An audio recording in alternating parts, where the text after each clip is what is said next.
because the government is already completed 1 year of service. వాళ్ళు ఎక్కడ కూడా సో ఇవన్నీ what are all the plans from the YSRCP party అంటే ఏదైతే చంద్రబాబు నాయుడు సంతకాలు పెట్టారు ఆయన రెడ్ బుక్ రాజ్యం అమలు అవుతుంది మీరు పై పంపించాలని కోరుతూ మీకు రిప్రజెంటేషన్ ఇవ్వాలి.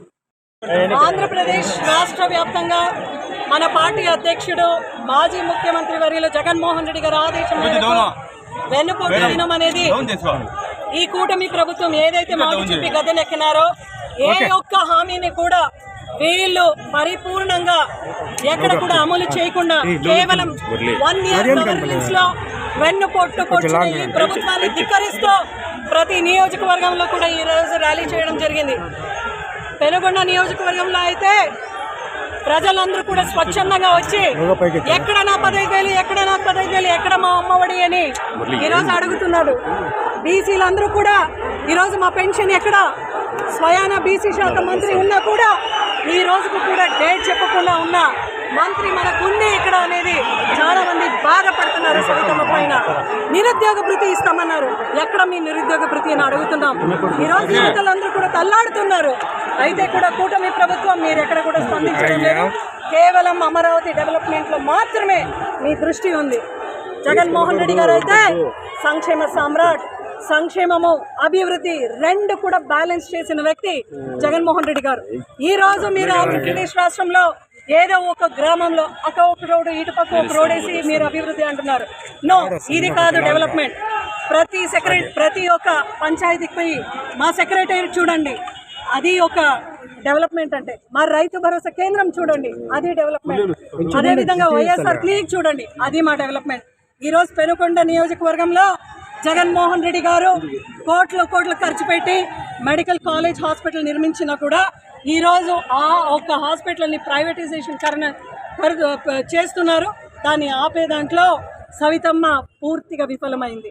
ఆమె ఇక్కడ లోకల్గా జవళి శాఖ మంత్రిగా ఉంది, అయినా పరిగిలో ప్రీ కాట్ మిల్లు మూతపడింది. అదేవిధంగా ఈరోజు బీసీ శాఖ మంత్రిగా ఉంటూ బీసీలందరికీ కూడా ఎప్పుడు ఇస్తుంది ఆమె ఈ బీసీ పెన్షన్లు అనే దాంట్లో కూడా ఆమె విఫలమైంది. ఎక్కడ చూసినా కూడా ప్రతి ఒక్క దాంట్లో సూపర్ 6, సూపర్ 7, సూపర్ 8 పక్కన పెట్టే ఇంకా 143 హామీలు వాళ్ళు చెప్పినారు. మీరు చెప్పిన ప్రతి మాటని ఆ రోజు ప్రజలందరూ కూడా నమ్మినారు.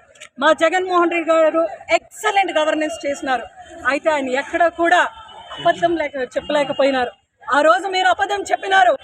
జగన్మోహన్ రెడ్డి గారు ఏమైతే చేస్తున్నారో అవన్నీ రాంగ్, మేము ఇంకా ఎక్కువ ఇస్తామని చెప్పినారు. ప్రజలు మిమ్మల్ని నమ్మినారు. ఖరీఫ్ వచ్చింది, రైతులందరూ కూడా మీరు ఎప్పుడు 20,000 ఇస్తారని వాళ్ళందరూ కూడా చూస్తున్నారు. ఎక్కడ కూడా గవర్నమెంట్ ఏజెన్సీ ద్వారా గ్రౌండ్నట్ సీడ్స్ కూడా మీరు ఇంకా ప్లేస్మెంట్ చేయలేదు. ఎప్పుడు ఇవ్వబోతున్నారన్న క్లారిటీ గవర్నమెంట్లో కూడా లేదు. నో ఇన్పుట్ సబ్సిడీ, అదేవిధంగా ఎక్కడ కూడా ఇన్సూరెన్స్ కూడా మీరు అమలు చేయలేదు.